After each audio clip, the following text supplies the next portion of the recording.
Como um dos países mais ricos do mundo ficou pobre. Em 1896, a Argentina possuía o maior PIB per capita do mundo e era considerada potência latino-americana. Em comparação com outros países da América Latina, a Argentina era democrática e liberal, tinha baixa densidade populacional e abundância de terras férteis. Esses elementos atraíam imigrantes e investidores europeus, impulsionando o crescimento da produção, das exportações e da renda. Diferente de outros países latinos, o desenvolvimento argentino se aproximou dos níveis da Europa Ocidental e da América do Norte. No início do século XX, o futuro da Argentina parecia ser brilhante.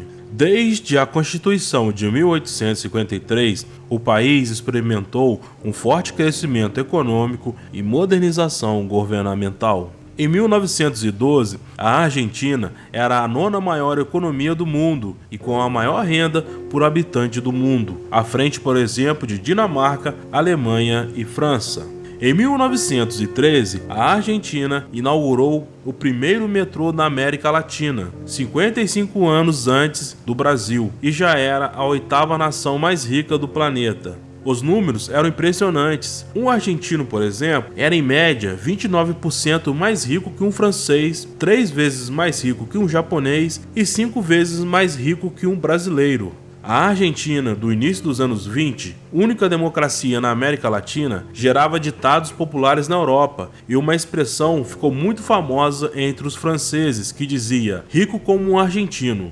A estabilidade econômica e política na época rendia sucesso ao país e era o destino de investidores estrangeiros de todos os tipos. Uma rede ferroviária que ainda hoje é maior que a do Brasil foi feita com investimento inglês. E o autoconsumismo também era visto pelo fato de Buenos Aires ter a única filial fora do Reino Unido da loja de departamentos britânica Harrods. E durante esse período, 30% da população argentina era composta por imigrantes, já que o país dividia com os Estados Unidos a atenção dos europeus que decidiam emigrar em busca de uma vida melhor.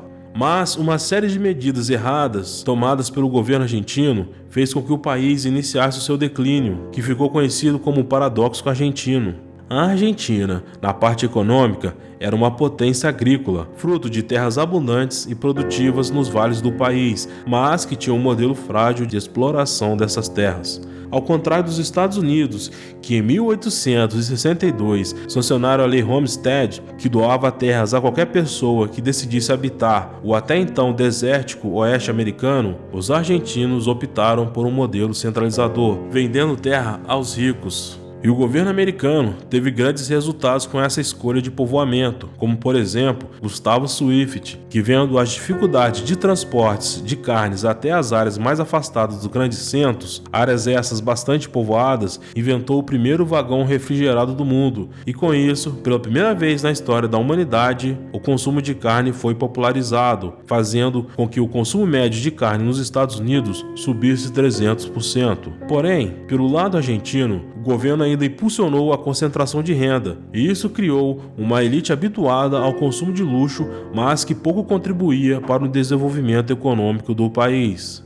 E como resultado, à medida em que a tecnologia avançou pelo mundo e novas terras puderam ser cultivadas, como por exemplo o Cerrado brasileiro, a vantagem argentina decaiu. E para piorar, entre 1930 e 2005, produtos relevantes das exportações argentinas, como a lã e o trigo, perderam em média 80% do seu valor. E se existem 3 letras capazes de resumir a história econômica da Argentina no século XX, é justamente o FMI. O FMI nasceu para manter o equilíbrio no balanço de pagamento dos países. Quando criado, em 1944, a Argentina ainda era a 6ª maior economia do mundo e se beneficiou fortemente da demanda de alimentos vindos de uma Europa em guerra. Os problemas começaram em 1930, quando o país teve seu primeiro golpe militar no século XX, que levou a Argentina a promover nada menos do que 6 calotes no pagamento de sua dívida externa, incluindo um atraso recente em 2020.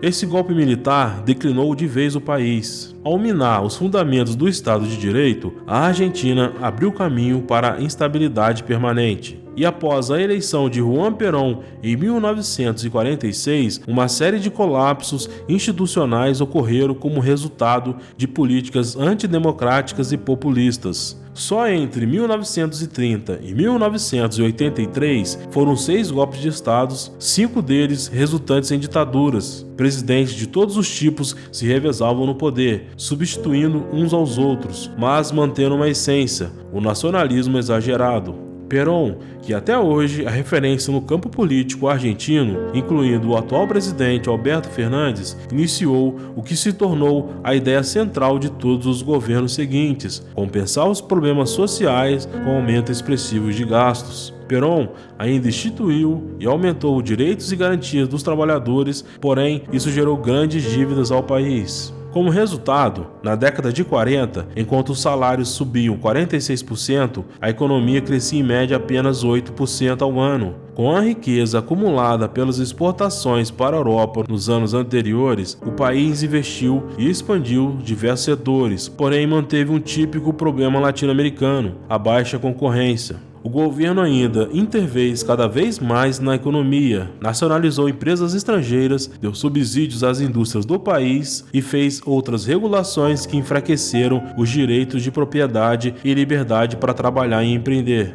Perón ainda impôs controles de preços, aluguéis foram congelados, usou o Banco Central para cobrir dívidas e salvar empresas estatais, e a inflação do país chegou ao patamar recorde de 3.000%. E com isso, o país entrou em uma bola de neve inflacionária. As pensões e aposentadorias, aumentadas por Perón, chegaram a 29% total do PIB. E a ideia de substituir importações por produções locais atravessou toda a história da América Latina na segunda metade do último século e acabou com a concorrência. A consequência prática é geralmente a mesma em todos os países. Se cria indústrias pouco competitivas, forçando a população local a pagar mais caro em produtos nacionais, e impede a própria indústria de importar máquinas e equipamentos que melhorariam a sua produtividade e diminuiria o preço final dos produtos. Tal modelo condenou a Argentina a décadas de produtividade estagnada, inflação alta e baixo crescimento econômico. E mesmo após a redemocratização de 1983, o país ainda sofre com a estrutura herdada em mais de 50 anos de populismo e instabilidade. E de lá para cá, o país regrediu para os níveis de renda média que vemos hoje, com problemas típicos de países subdesenvolvidos. A história da Argentina tem inúmeros paralelos com a do Brasil. O curioso, entretanto, foi que o Brasil conseguiu, com dificuldades, superar seus problemas e criar uma base institucional razoavelmente melhor nas últimas décadas. O fato é que o Brasil estabeleceu limites ao governo, com a lei de responsabilidade fiscal, por exemplo, e controlou sua alta inflacionária, impedindo que a emissão de moeda financiasse os gastos públicos, colocando limites a eles. Ainda hoje, a Argentina permite que o seu Banco Central compre títulos públicos, o que colabora para uma inflação que supera atualmente os 50% ao ano. Em outras palavras, não há limite para os gastos públicos. Para piorar, por anos, a Argentina omitiu dados sobre a sua própria inflação, jogando a credibilidade do governo no ralo. E a inflação é de longe um dos problemas que mais contribuem para a pobreza. O fato é que a Argentina guarda uma herança cultural riquíssima. Buenos Aires é, sem sombra de dúvidas, uma cidade que vale cada minuto de visita, mas suas atrapalhadas econômicas merecem ficar de alerta. Comparado com os dias atuais, toda essa situação levou economistas e estudiosos do tema a criar a expressão chamada de o paradoxo argentino. O economista Simon Kuznets, que revolucionou e padronizou a medição da economia e do PIB, certa vez afirmou que havia 4 tipos de países: os desenvolvidos, os subdesenvolvidos, o Japão e a Argentina. Uma questão que vai além do Japão, que é um país rico, porém estagnado há décadas, a situação argentina intriga, pois nos remete a um caso mais próximo, parte essencial de uma integração econômica com o Brasil, que nunca chegou a se concretizar por aqui. E por décadas, a Argentina teve como maior parceiro comercial o Brasil, posto esse que a China passou a ocupar a partir de 2019. E recentemente, nos anos 2000 e 2010, os Kirchners seguiram os passos de Perón, levando as contas públicas argentinas ao colapso e à recessão. E o sucessor, Maurício Macri, foi eleito com a promessa de responsabilidade fiscal e liberação da economia. Entretanto, entregou o oposto, congelou preços, não cortou gastos públicos, nem privatizou estatais, ainda concedeu aumento para servidores e aposentados em plena crise orçamentária. E por fim, também não fez reformas no funcionalismo público. Com a eleição de Alberto Fernandes em 2019, a agenda econômica se agravou como nunca nas últimas décadas. O país decidiu não honrar seus compromissos de dívida externa e está prestes a dar o quinto calote no FMI desde 1980. E para lidar com a inflação, ao invés de controlar a emissão de moeda e os gastos do governo, a Argentina tem apostado no controle de preços, que sempre deu errado no país e no resto do mundo. E o país pode demorar décadas para se recuperar economicamente e sair da crise. E vocês, o que acharam da Argentina? Se inscrevam no canal, deixem seus comentários, o joinha e vejo vocês no próximo vídeo.